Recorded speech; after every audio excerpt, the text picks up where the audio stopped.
The most memorable thing that we did while we were there was learn to sail. I was wondering if there's any sailors in here. Okay, a sailor.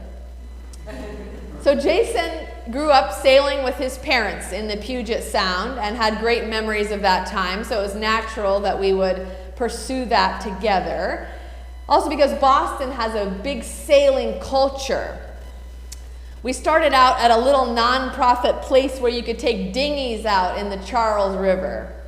But eventually we moved up to a legitimate sailing school out in the Boston Harbor, where we sailed 20-foot solings around the harbor islands and in and among the big carrier ships coming in and out of the bay. And while I have to say that how I've just described it sounds very razzle-dazzle, sailing was not at all what I had anticipated. Now, before ever experiencing it firsthand, when I thought about sailing, I thought about relaxing in the sun and maybe wearing a sarong and sort of cutting through the crystal blue water at a pace just fast enough to put some breeze in your hair.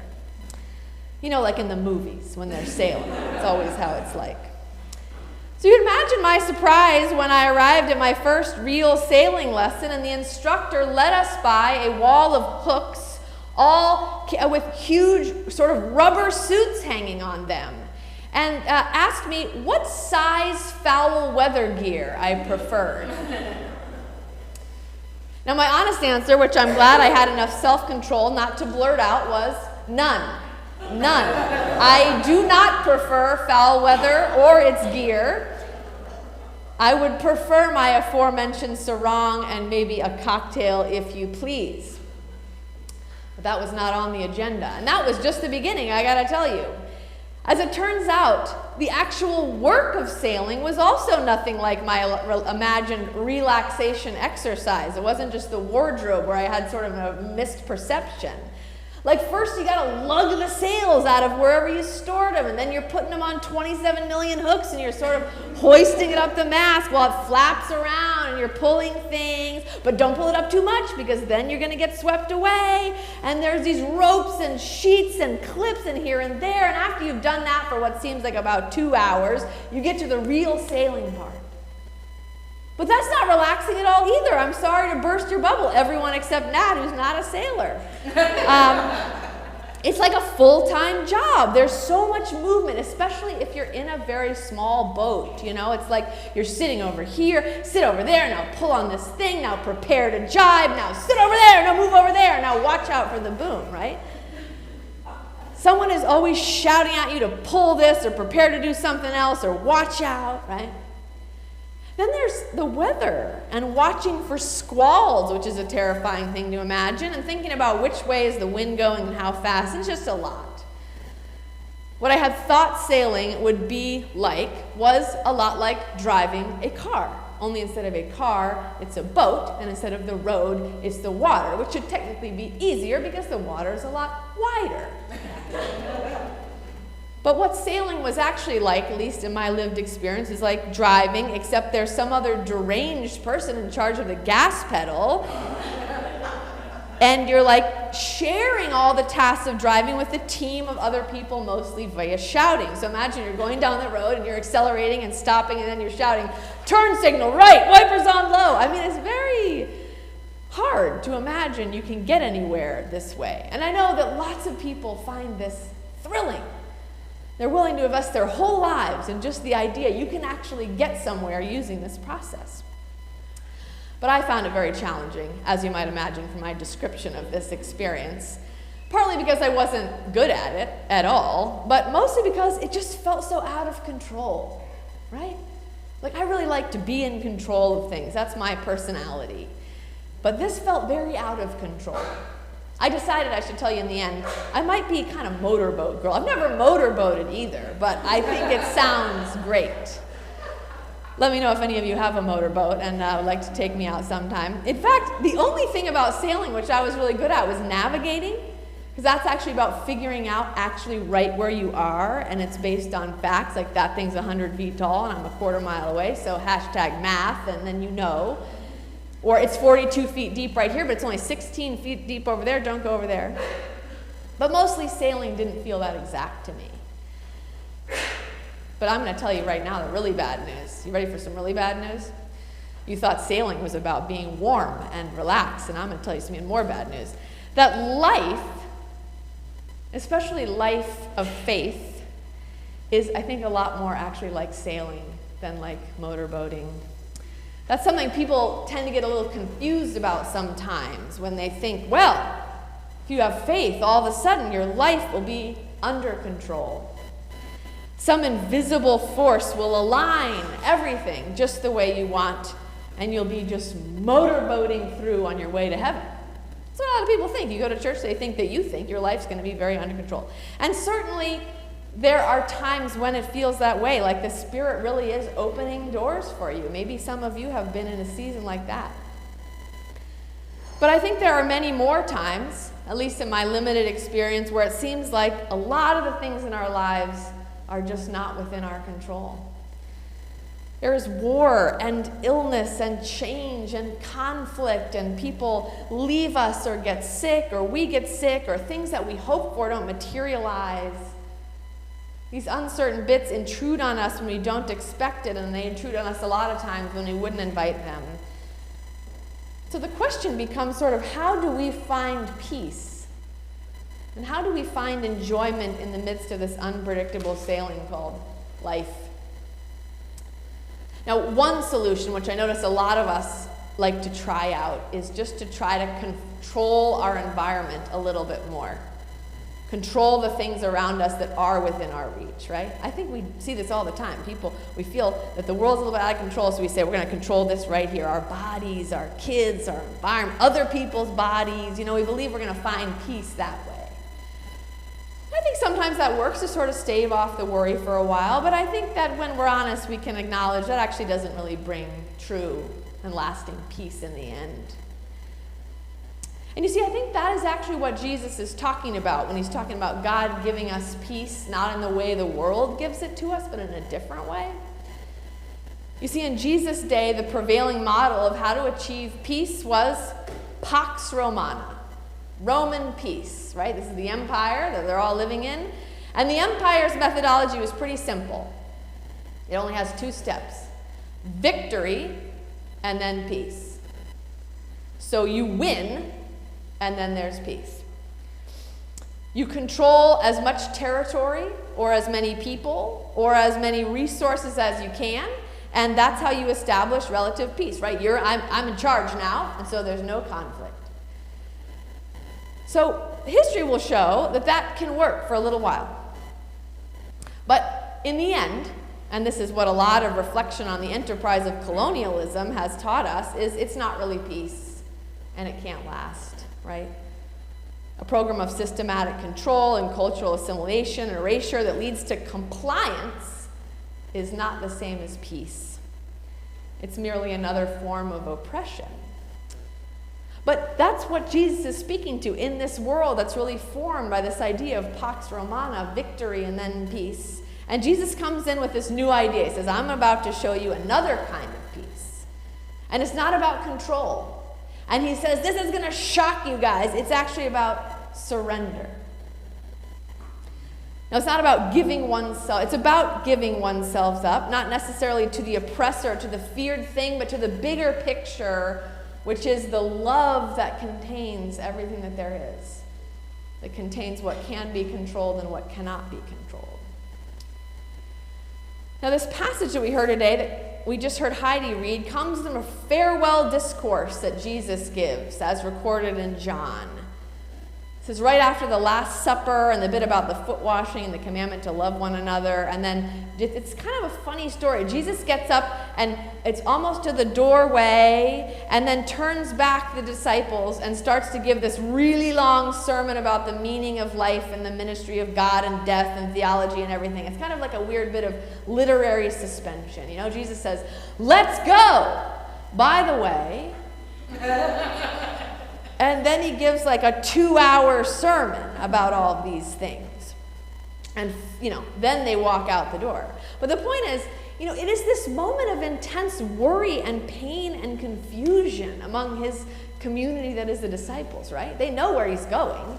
He's not going to the grocery store. He's going to the cross. And he's saying, I'm giving you this peace. Which doesn't make a huge amount of sense unless you sort of hear it in the whole context of Jesus' life and ministry and relationships with them, which were actually all about how to live in and for this peace, and how to practice trusting God's love, which is what leads to peace. And Jesus promises them in these final moments, sort of foreshadowing our experience of Pentecost, like, don't put on your red shirts yet, we're not quite there, but we're going to get there soon. Jesus promises that the Spirit will come to be with them and to be with the church, helping them to remember everything that he's taught them, all the wisdom and all the disciplines that he's shared, which have taught them how to have peace.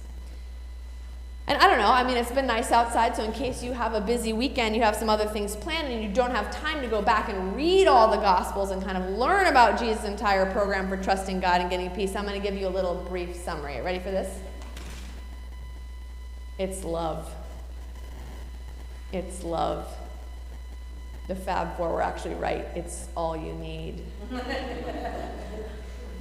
Jesus' program is about loving one another and about trusting the love of God, which connects us to the deep and lasting peace that is otherworldly and never ending. Well, that sounds really beautiful. Maybe you're like, but how do we know? How do we know how to love? How do we know what's loving in a particular situation? Sometimes this kind of gets a little bit complicated. That's true. That is a decent question. And the answer, at least for those of us in the church, is something like, how do we know? Well, first we look at the life of Jesus, who we believe was God's love enfleshed. And we listen to what he taught, and we try to understand how he lived, and we take some guidance from looking at the impact he had on those he encountered. And we have conversation with those who have followed him over time. From that day, those people he talked with, to this very day. We look around to the people sitting in the pews next to us who are our friend of faith, and we say, how do we do this? Can you help me to remember? And if we still can't figure it out after that, which sometimes happens, then we get to rely on the super extra double bonus lifeline feature that Jesus added to this whole package and talks about in this very passage, which is the Spirit. And this promise that God not only came and went, but continues to dwell with and in and among and around us. This promise that the Spirit is present in a way that means that if we get stuck, that the Spirit helps us to live into new knowledge and new wisdom that allows us to continue the journey toward love and toward peace. So we do have peace like a river because we have been given that gift. We just need to tune into it. And so we sail along, knowing that we can't control a lot of what will happen. But we can do a few other things. We can practice the work of love. We can learn and rehearse the postures of forgiveness and reconciliation and compassion. We can learn to decide when it's time to pull on the lines of justice and when it's time to pull on the lines of mercy.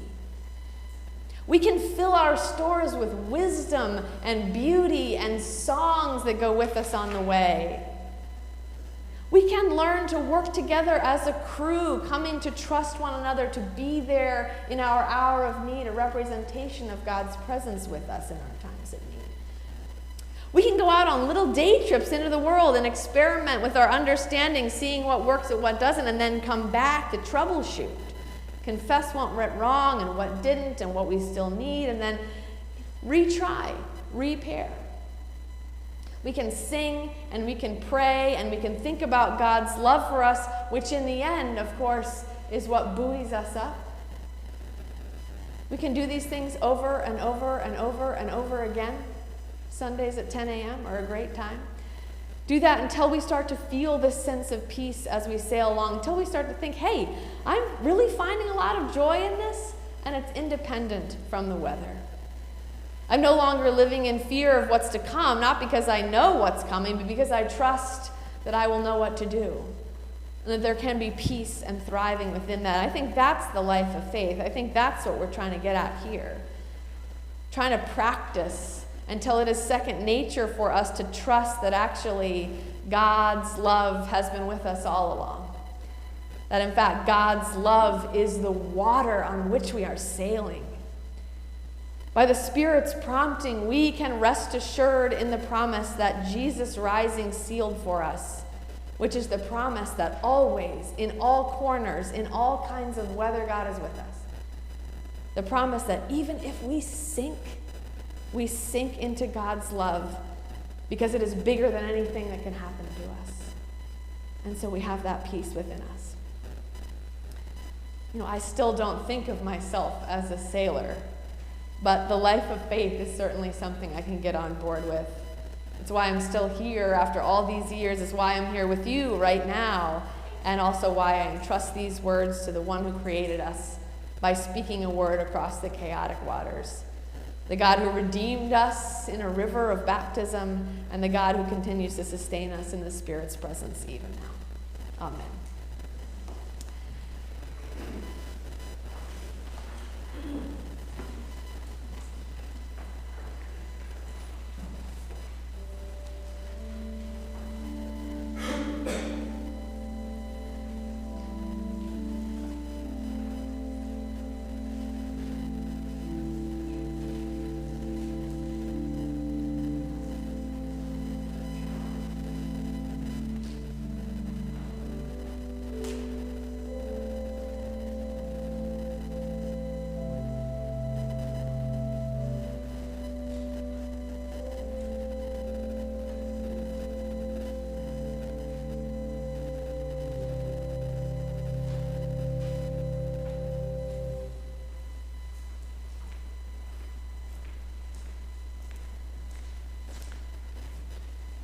Friends, this is the time when we come before God in prayer.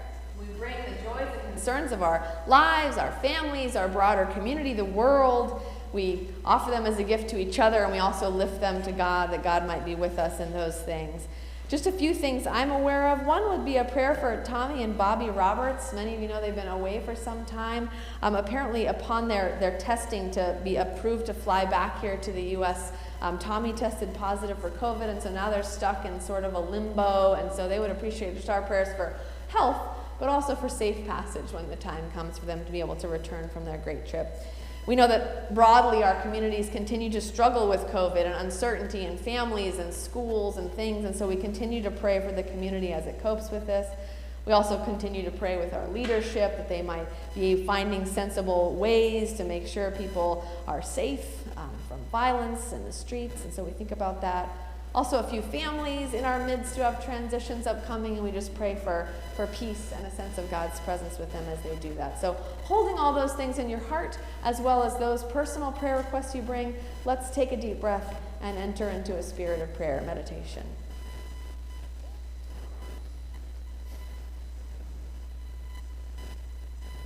God, our holy parent, we know that you watch over us with love and deep compassion. We know that you open your heart to us and that you never close the door. We know that we are not alone.